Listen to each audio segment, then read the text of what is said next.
இந்த வீடியோவில் நாம் பார்க்க போகிறது resistance of a material in electricity.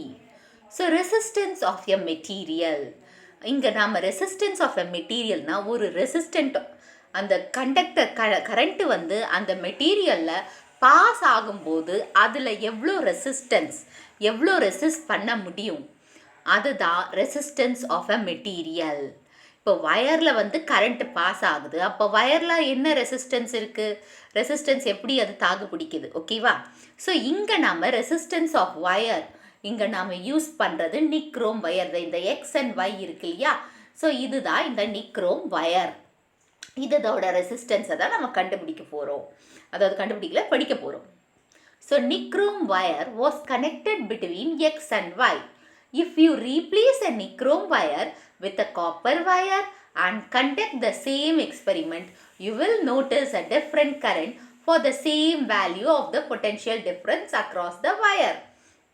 If you again replace the copper wire with an aluminum wire, you will get another value for the current passing through it.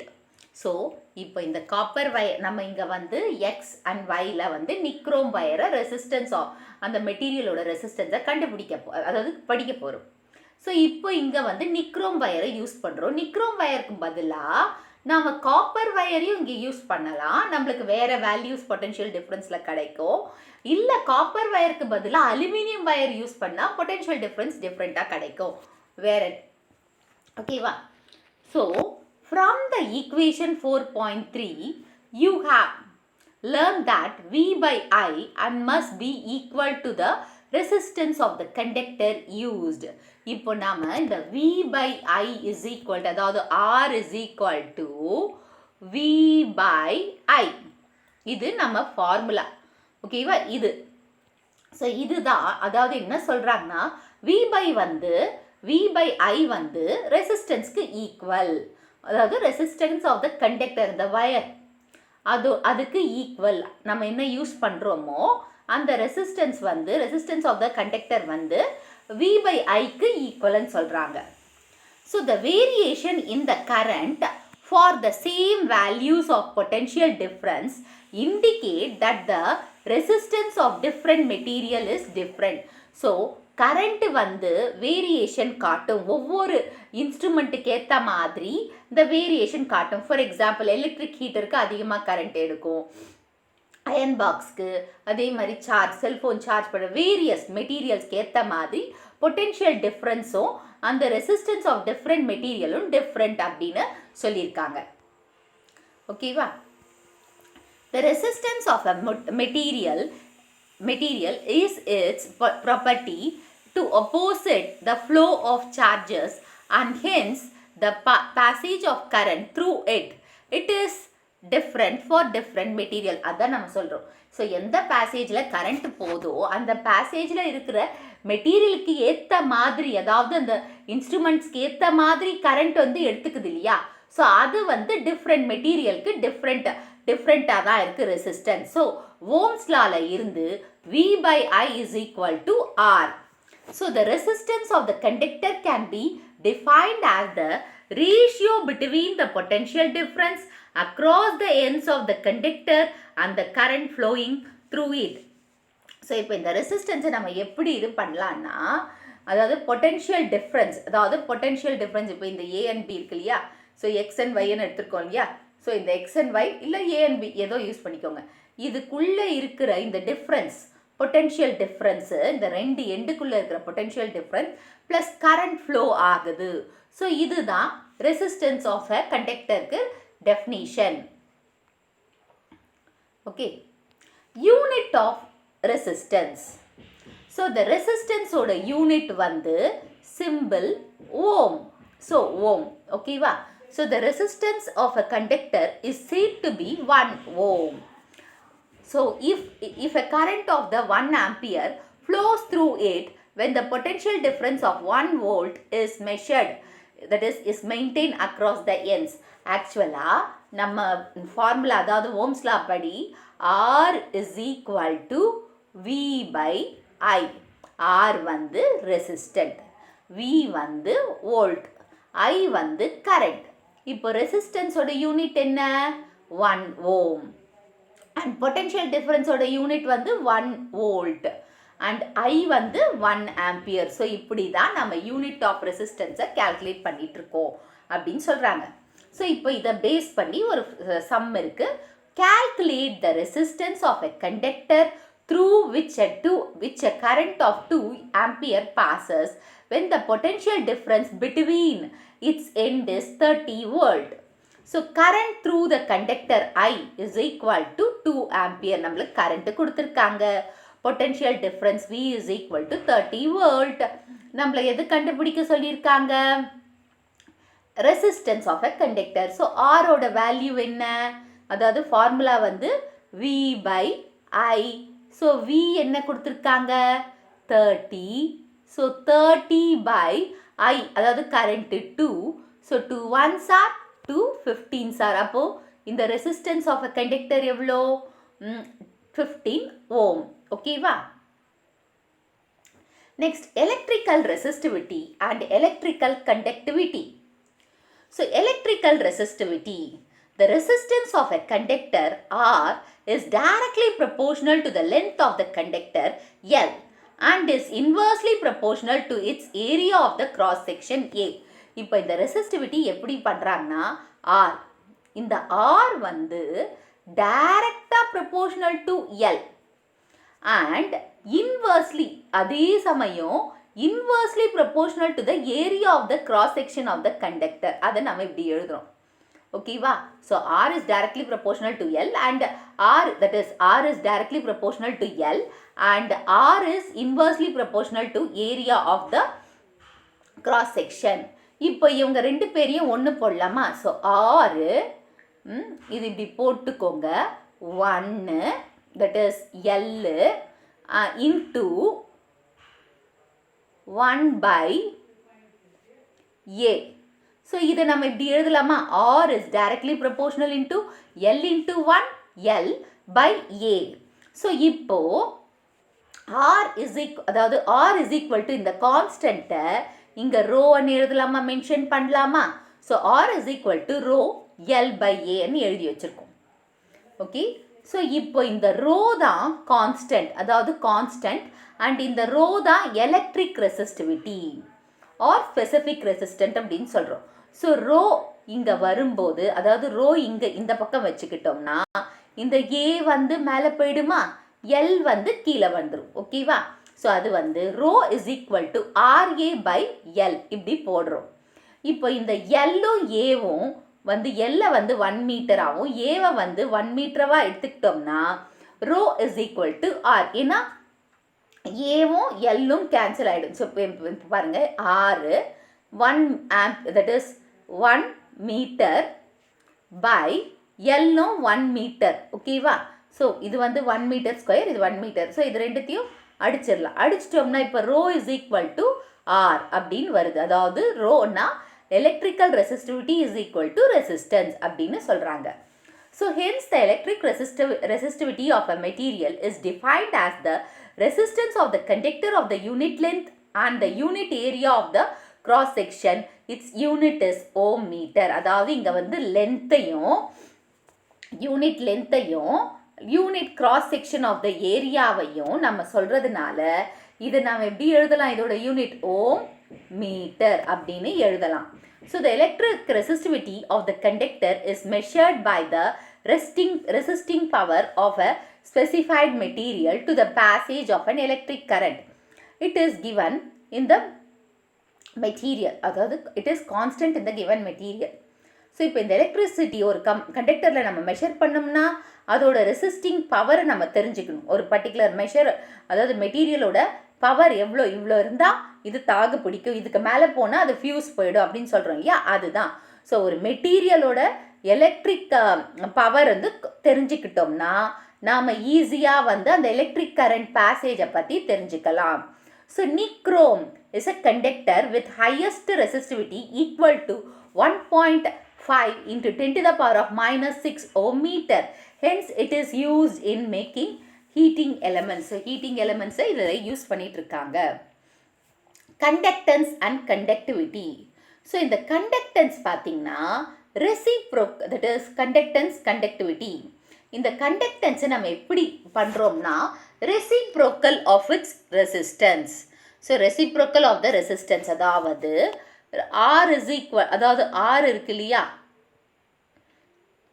So இந்த R வந்து reciprocal. So இந்த G வந்து conductance 1/r, அதுதான் reciprocal. So G தான் conductor. இது எப்படி கொடுக்குறோம்? G is equal to 1/r, அதாவது reciprocal of the resistance. So இதோட யூனிட் வந்து ரெசிஸ்டன்ஸோட யூனிட் என்ன? ஓம்.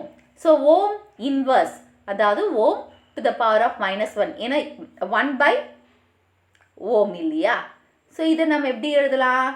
ஓம் இன்வர்ஸ் அப்படின்னு எழுதலாம். இப்படி எழுதலாம், ஓம் இன்வர்ஸ் அப்படின்னு எழுதலாம். ஓகேவா? ஸோ அதை தான் இங்கே போட்டிருக்கலாம். இல்லைன்னா இது திருப்பியும் எழுதலாம், அதாவது MHO, ஓம் வந்து திருப்பி எழுதினாலும் நம்மளுக்கு அந்த யூனிட்னு சொல்லிக்கலாம். ஓகேவா? So the reciprocal of electric resistivity of a material is called it's the electrical conductivity. So electrical, அதாவது கண்டக்டன்ஸ் வந்து ரெசிப்ரோக்கல் ஆஃப் ரெசிஸ்டன்ஸ். ஆனால் எலக்ட்ரிக்கல் கண்டக்டிவிட்டி எதோட ரெசிஸ்டன்ஸ் பார்த்தீங்கன்னா, அதாவது எலக்ட்ரிக்கல் ரெசிஸ்டிவிட்டி, அதாவது ரோ. ஸோ சிக்மா வந்து இது சிக்மா. ஸோ சிக்மா வந்து electrical conductivity is equal to reciprocal of the electrical resistivity, அதாவது 1/ρ. ஸோ இந்த ரோவை நம்ம எப்படி இது பண்ணுறோம்? ஓம் மீட்டர், இதோட யூனிட் வந்து ஓம் மீட்டர். அப்போ நம்ம இங்கே இது எப்படின்னு சொல்லலாம்? ஓம் மீட்டர் வந்து நார்மலாக, அதாவது இப்போ எப்படி எழுதுவோம்னா ஓம் மீட்டர் மேலே 1/ஓம் மீட்டர். ஸோ இதை வந்து ஓம் இன்வர்ஸ், மீட்டர் இன்வர்ஸ் அப்படின்னு எழுதலாம். அதாவது ohm to the power of -1, metre to the power of -1. இல்லைன்னா இப்படியும் எழுதிடலாம், ஓம் மீட்டர் திருப்பியும் எழுதலாம்.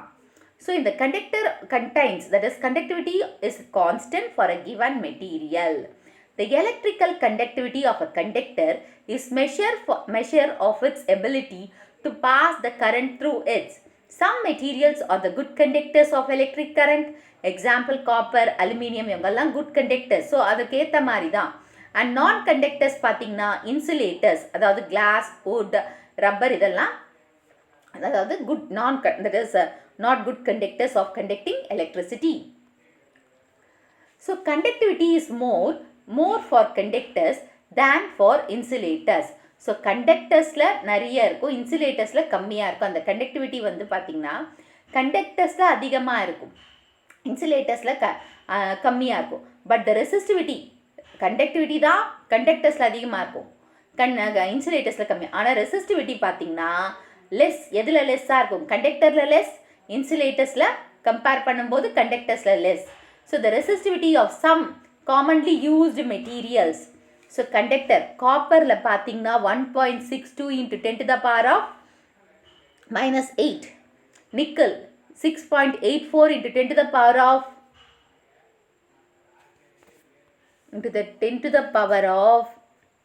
10⁻⁻8. And chromium 12.9 × 10⁻8. And insulators, glass 10 to the power of 10 to 10 to the power of 14, rubber 10 to the power of 13 to 10 to the power of 16. Okay, so the resistance of a wire of a length 10 meter is 2 ohm. If the area of a cross section of the wire is 2 × 10 to the power of -7 meter square, determine its resistivity, conductance and conductivity. So இப்போது ஒரு problem கொடுத்துருக்காங்க, அதில் ரெசிஸ்டிவிட்டியை கண்டுபிடிக்க சொல்லியிருக்காங்க, கண்டக்டன்ஸை கண்டுபிடிக்க சொல்லியிருக்காங்க, conductivity என்னென்னலாம் கொடுத்துருக்காங்கன்னா லென்த்து கொடுத்துருக்காங்க 10 மீட்டர், அப்புறமா அதோட ரெசிஸ்டன்ஸ் வந்து 2 ஓம் கொடுத்துருக்காங்க, ஏரியா கொடுத்துருக்காங்க 2 × 10 to the power of -7. இப்போது நாம் ஃபஸ்ட்டு வந்து ரெசிஸ்டிவிட்டியை கண்டுபிடிக்கணும். ஸோ ரெசிஸ்டிவிட்டி என்ன? R, that is rho is equal to RA/L. R என்ன இங்கே 2, L என்ன 10. ஓகே, அண்ட் A வந்து 2 × 10 to the power of -7. இப்போ எழுதியாச்சா? 2 × 10 to the power of -7. ஓகேவா?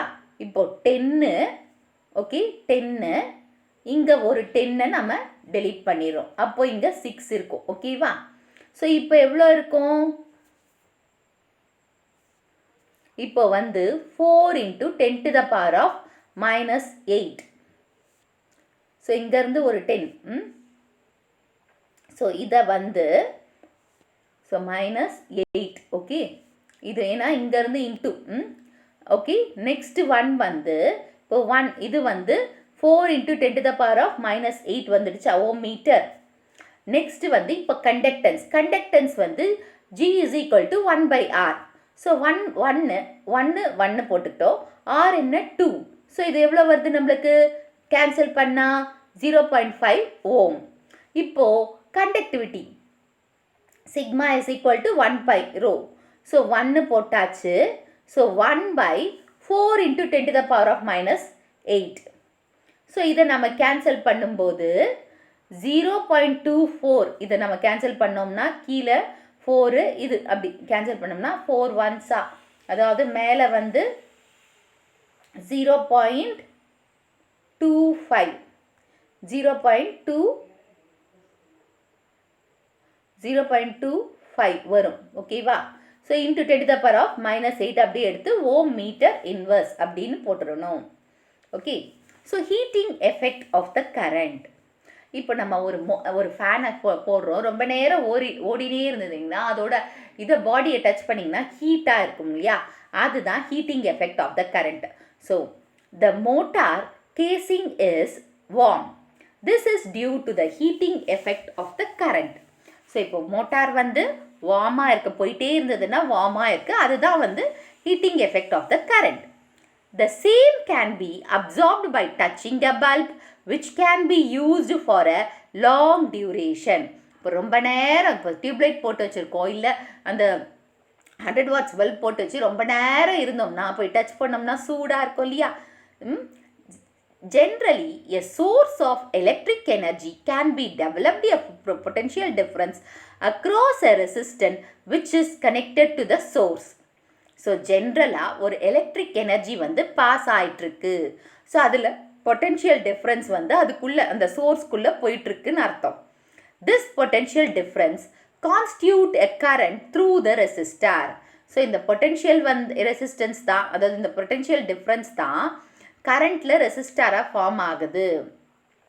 For continuous drawing of the current, the source has to continuously spend its energy. Current flow ஆகிட்டு இருந்தால் அப்போ எனர்ஜியும் யூஸ் பண்ணிட்டு தானே இருக்கோம். இப்போ சுவிட்ச் போட்டு லைட் எரிஞ்சுட்டே இருந்ததுன்னா அப்போ அங்கே எலக்ட்ரிக் எனர்ஜி நம்ம யூஸ் பண்ணுறோம் இல்லையா? A part of the energy from the source can be converted into the useful work and the rest will be converted to heat energy. ஒரு பார்ட் ஆஃப், அதாவது எனர்ஜியில் ஒரு பார்ட் வந்து எலக்ட்ரிக்கல் எனர்ஜிக்கு யூஸ் பண்ணிகிட்ருக்கோம், பாக்கியெல்லாம் அந்த சூடு ஏறுது இல்லையா, அது வந்து ஹீட் எனர்ஜியாக யூஸ் ஆகிட்டு ஹீட்டாக ப்ரொடியூஸ் பண்ணிகிட்ருக்காங்க. ஸோ இதுதான் heating effect of the current. So இந்த heating effect of the current வந்து எலக்ட்ரிக் ஹீட்டர்ஸ், எலக்ட்ரிக் அயன் பாக்ஸஸில் நம்ம தெரிஞ்சுக்கலாம். சூடு ஏறுது இல்லையா, தண்ணி வந்து சூடாக இருக்கணுன்றதுக்காக தானே சுவிட்ச் போட்டுறோம், ரொம்ப கொஞ்சம் நேரம் கழிச்சு தானே போய் இது பண்ணுறாங்க ஹீட் வாட்டர் ஹீட் ஆகிறதுக்கு. அதே மாதிரி அயன் பாக்ஸ் போட்ட உடனே தேய்க்க மாட்டாங்க, கொஞ்சம் ஹீட் ஆன பிறகு தான் தேய்ப்பாங்க. So Joule's law of heating effect. Let I be the current flowing through the resistor of the resistance R and V be the potential difference that is across the resistor. So I enna current, R enna resistance, V enna potential difference. The charge flowing through the circuit for a time interval T is Q. So time வந்து time இன்டர்வலில் T, அப்புறமா அதில் flow, அதாவது charge flow ஆகிட்டு இருக்குதுல, குறிப்பிட்ட டைமில் இவ்வளோ charge ஆகிடுச்சு இல்லையா, கரண்ட்டை யூஸ் பண்ணி சார்ஜ் ஆகிருக்கு இல்லையா, ஸோ அதை வந்து T and Qவாக எடுத்துக்கலாம். The work done in moving the charge Q across the ends of the resistor with a potential difference of V is VQ. So Vயை வந்து நம்ம VQன்னு கூட எடுத்துக்கலாம், ஏன்னா பொட்டென்ஷியல் டிஃப்ரென்ஸோட சார்ஜையும் சேர்த்து ரெண்டு எண்டுக்குள்ளே நம்ம பார்க்குறதுனால அது சார்ஜ் ஆனால் தான் அந்த ரெண்டு பொட்டென்ஷியல். இப்போ வந்து சுவிட்ச் போடுறோம், செல்ஃபோனுக்கு சார்ஜ் ஏற்றுறோம். ஸோ சுவிட்சு போட்டு அந்த கரண்ட் வந்து அந்த வயர் மூலமாக வந்து செல்ஃபோனு பின்லெஸ் ஜாயின் பண்ணி சார்ஜ் ஆகுது. ஸோ அந்த ரெண்டு டிஃப்ரென்ஸ் இருக்கு இல்லையா, பொட்டென்ஷியல் டிஃப்ரென்ஸ், சுவிட்சுக்கும் அந்த வயர் அந்த ஃப்ளக்கு போட்டு செல்ஃபோனுக்கும் வந்து கரண்ட் இல்லையா, ஸோ அதை வந்து பொட்டென்ஷியல் டிஃப்ரென்ஸாக எடுத்துக்கிட்டு V is VQ அப்படின்னு எழுதிக்கலாம். So the energy spend by the source get dissipated in the resistors as the heat. ஸோ இந்த எனர்ஜி வந்து ஹீட்டாக மாறுது. செல்ஃபோன் சார்ஜ் ஏறிட்டு எடுக்கும்போது பார்த்தீங்கன்னா செல்ஃபோன் கூட சூடாக இருக்கும். ஸோ அது வந்து அந்த ரெசிஸ்டார் வந்து என்னவா மாறி இருக்கு, இங்கே ஹீட்டாக மாறி இருக்கு. thus the heat produced in the resistor is H is equal to W. Hனா ஹீட். அந்த ஹீட் எப்படி ப்ரொடியூஸ் பண்ணுறது, ஒர்க் வேலை நடக்கிறதுனால தான். ஸோ அதனால் H is equal to W, work done. இந்த ஒர்க் டன் எதனால் நடக்குது, potential difference and charge. So அதனால் அது நம்ம VQன்னு எழுதியிருக்கோம். So the relation between the charge and the current is Q is equal to IT. So இந்த Qவை நம்ம என்ன எடுத்துக்கிறோம், IT. I என்ன கரண்ட்டு, T குறிப்பிட்ட சார்ஜ் என்ன குறிப்பிட்ட டைமில் கரண்ட் எவ்வளோ ஃப்ளோ ஆயிருக்கு. So Q is equal to IT. இப்போ H என்னன்னு போட்டோம், H is equal to VQ. இப்போ இந்த Q போட்ட இடத்துல தான் ஐடியை நம்ம எழுதியிருக்கோம். ஸோ இதுதான் ஜூல்ஸ் லா ஆஃப் ஹீட்டிங். இப்போ இந்த Joule's law of heating states that the heat produced in any resistor is, okay, any resistor is directly proportional to the square of the current passing through the resistor. இன்னொன்று, இப்போ இது ஃபுல்லாக complete ஆகாமல் இந்த ஒரே ஒரு நிமிஷம். ஸோ இப்போ வந்து VQ ஆண்ட இது போட்டோம் இல்லையா. ஸோ இங்கே வந்து நாம் தட் இஸ் ஓம்ஸ் லாவை யூஸ் பண்ணி V is equal to, V என்ன IR. ஸோ அதனால் இங்கே வந்து IR into IT. ஸோ அதை நம்ம வந்து H is equal to I square, ஏன்னா 2I வருது இல்லையா, ஏன்னா ஓம்ஸ் லாவை நம்ம இங்கே யூஸ் பண்ணுறதுனால I ஸ்கொயர் RT அப்படின்னு எழுதலாம். ஓகேவா, அதை வச்சு தான் ஜூல்ஸ் லா வந்து ஸ்டேட் பண்ணுது, ஹீட் வந்து directly proportional to the square root of passing through the resistor and directly proportional to the resistance. இந்த ரெசிஸ்டன்ஸ் இல்லையா, so directly proportional to the resistance of the resistor. ஒன்று வந்து ஸ்கொயர் ஆஃப் த கரண்ட், இன்னொன்று வந்து resistance of the resistor and directly proportional to the time for which the current is passing through it. particular time குள்ள the current flow ஆயிடும். So இதுதான் Joule's law of heating. Electric power. So இந்த electric power நம்ம எப்படி usage பண்ணுறோம் அதுதான். In general, power is defined as the rate of doing work or rate of spending energy. Similarly, the electric power is defined as the rate of consumption of the electric energy. So, power na in electric power na எப்படி define பண்ணுறாங்கன்னா, doing work, நம்ம எனர்ஜியை use பண்ணி ஒரு வேலையை முடிக்கிறோம், அதுதான் electric power. So இந்த எலக்ட்ரிக் பவரை, அதாவது நம்ம எவ்வளோ எலக்ட்ரிக் எனர்ஜியை வந்து யூஸ் பண்ணுறோம், கன்சப்ஷன் யூஸ் பண்ணுறோமோ அப்படியும் சொல்லலாம். ஒன்று எனர்ஜியை அதாவது எனர்ஜியை வச்சு நம்ம வேலையை செய்கிறோம். இப்போ வந்து சுவிட்சு போட்டால் மோட்டரில் தண்ணி மேலே ஏறுது, அப்போது தண்ணி மேலே ஏறுறது ஒர்க் டன்னு. ஆனால் சுவிட்சு போட்டால் தான் அது நடக்கும், ஓகேவா. ஸோ அது எலக்ட்ரிக் எனர்ஜி. அதே மாதிரி எலக்ட்ரிக் பவரை வந்து rate of consumption of electrical energy. இப்போ அந்த வேலை நடக்கிறதுக்கு சுவிட்சு போட்டு மோட்டரில் தண்ணி ஏற்றுறதுக்கு ஒரு பவர் தேவை இல்லையா, ஒரு கரண்ட் வந்து சப்ளை ஆகுது இல்லையா, யூஸ் பண்ணுறோம் இல்லையா, அதுதான் rate of consumption of electric energy.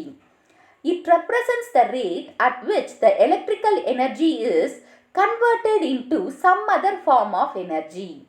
So இது எப்படி சொல்கிறாங்கன்னா, இந்த எலக்ட்ரிக்கல் எனர்ஜியை வேறு எனர்ஜியாக மாற்றிட்டுருக்கோம். Suppose a current I flows through a conductor of resistant R for a time. Then the potential difference across the two ends of the conductor is V. So இப்போது current வந்து I flow ஆகிட்டுருக்கு கண்டக்டரில், அதோட resistance வந்து R குறிப்பிட்ட டைமில் for a time. So அப்போ அந்த resistance இப்போ வந்து வயரில் வந்து ஃப்ளோ ஆகிட்டுருக்கு current I, resistant R and the potential difference Vயாக வச்சுருக்கோம். The work done W to move the charge across the ends of the conductor is given by the equation. that is 4.1, that is H is equal to IRT, VIRIT, VRVIT அப்படின்னு போட்டிருக்காங்க. So இப்போது W is equal to VIT, ஹெச்னா heat, இங்கே வந்து நம்ம ஒர்க்கை பற்றி பேசுகிறதுனால W is equal to VIT. Okay, இப்போ இதை வந்து நம்ம பவர், ஏன்னா ஒர்க்குக்கு பவர் தேவையில்லை, P is equal to work by time. So இந்த ஒர்க் என்ன போட்டிருக்கோம், VIT by time by T. So இந்த Tக்கு இந்த T கேன்சல் ஆச்சுன்னா power is equal to VI, that is potential difference into current. So thus the electric power is a product of electric current and the potential difference due to which the current passes in a circuit. So power வந்து நம்ம எப்படி சொல்லலாம், potential difference into electric current. இதுதான் product of electric current and potential difference is called power. Unit of electric power. So the SI unit of electric power is watt. When a current of 1 ampere passes across the ends of the conductor which is at a potential difference 1 volt. So then the electric power is, இப்போ unit of power வந்து watt. இப்போ இங்கே Pக்கு வந்து என்ன பண்ணலாம், watt. So இதை நம்ம எப்படி பண்ணுறோம், பவரோட இது என்ன, VI, இதுதானே ஃபார்முலா. ஸோ V வந்து 1 volt into 1 ampere is equal to 1 watt. So thus 1 watt is the power consumed when an electric device is operated at a potential difference of 1 volt and it carries the current of 1 ampere. So 1 watt பவருக்கு 1 watt volt pass ஆகுது. அப்புறம் இந்த pass ஆகிறதுக்கு 1 ampere use பண்ணுறோம் current. அதாவது 1 watt பவருக்கு எவ்வளோ ஒரு electric டிவைஸில் 1 watt power, அதுக்கு 1 ampere கரண்ட் வேணும். கரண்ட் வந்து 1 ampere இருக்கலாம். அப்புறம் பொட்டென்ஷியல் டிஃப்ரென்ஸ், அதாவது 1 volt, இது இருந்ததுன்னா ஒரு வேலை நடக்கும். A large unit of power which is more commonly used is kilowatt. So large யூனிட்டில் போச்சுன்னா அது கிலோவாட் அதோட பவர். ஹார்ஸ் பவர், த ஹார்ஸ் பவர்னா HP. HP is the unit of foot pound sound, FPS, or English system sometimes used to express the electric power. It is equal to 746 volt. HP பவர்னா horse power, இது foot pound seconds FPS இருக்குது, English சிஸ்டமாக இருக்குது. இது expresses the electric power. It is equal to 746 watt. Consumption of electric energy, இப்போ எப்படி நம்ம consumption பண்ணுறோம், யூஸ் பண்ணுறோம். So electricity is consumed both in houses and industries.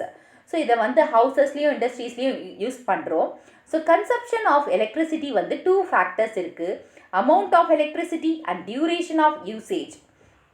So இது நம்ம எவ்வளோ எலக்ட்ரிசிட்டியை யூஸ் பண்ண போகிறோம் அண்ட் எவ்வளோ நேரம் யூஸ் பண்ண போகிறோம், அதுதான் டியூரேஷன். இன்னொன்று வந்து amount. So the electric energy consumed is taken as the product of electric power and time of usage. So product இது எதுன்னா எலக்ட்ரிக் பவரும் இன்டு டைம். ஸோ நம்ம எலக்ட்ரிக் எனர்ஜியை எப்படி நம்ம சொல்லலாம்னா பவர். ஸோ இப்போ வந்து ஒரு பவர், எலக்ட்ரிக் பவரையும் டைம், இத்தனை மணி நேரத்துக்கு இவ்வளோ. இப்போ ஏசி போடுவீங்க, சம்மர் சீசன் வரீங்க, காலையில் போட்டிங்க, அதாவது நைட்டு போட்டிங்கன்னா காலையில் ஆஃப் பண்ணுவீங்க. ஸோ அப்போ அந்த டியூரேஷன் வந்து ஒரு 8 ஹவர்ஸ்னால் அந்த 8 ஹவர்ஸ் டியூரேஷன், அதுதான் டைம். இப்போ ஏசிக்கு எத்தனை வாட்ஸ், அதுதான் power. For example, if 100 watt of electric power is consumed for 2 hours, then the power consumed is 100 into 200, that is 100 into 2 is equal to 200 watts. இப்போ 100 watts bulb வந்து 2 hours எரிஞ்சதுன்னா 100 into 2, 200 watts. In practice, a large unit of electrical energy is needed. This is the large unit, that is kilowatt hour. இப்போ large unitனா நான் சொன்னேன் இல்லையா 8 மணி நேரம் போச்சுன்னு சொல்லிட்டு, அப்போது கிலோவாட் ஹவர் KWH அப்படின்னு எழுதலாம். 1 kilowatt hour is otherwise known as 1 unit of electrical energy. So இதுக்கு 1 kilowatt ஹவரை வேறு மாதிரியும் சொல்லலாம். 1 unit of electrical energy. நம்ம சொல்கிறோம் இல்லையா 10 யூனிட் போச்சு, 2 யூனிட் போச்சு, இப்போ வந்து 100 யூனிட்ஸ் வரையும் ஃப்ரீ பண்ணியிருக்காங்க அப்படியெல்லாம் சொல்கிறோம் இல்லையா. அந்த யூனிட்ஸ் தான் வேறு வகை, அதாவது கிலோவாட் பவரை யூனிட் 1 யூனிட் 2 யூனிட்ஸ் அப்படின்னு சொல்கிறோம். So 1 kilowatt hour means that an electric power of 1000 watts has been utilized for an hour. 1 kilowatt hourனா ஒரு ஹவருக்கு 1000 watts நம்ம யூஸ் பண்ணியிருக்கோம். So 1 kilowatt is equal to 1000 watt hour is equal to 1000 into that is 60 into 60 watts. அதை வந்து 3.6 into 10 to the power of 8 10 to the power of 6 joules அப்படின்னு போட்டிருக்காங்க. So இந்த video உங்களுக்கு பிடிச்சிருக்கும் புரிஞ்சிருக்கும்னு நினைக்கிறேன். இந்த வீடியோ உங்களுக்கு பிடிச்சிருந்தா ஒரு like, share, subscribe to science easy tech channel.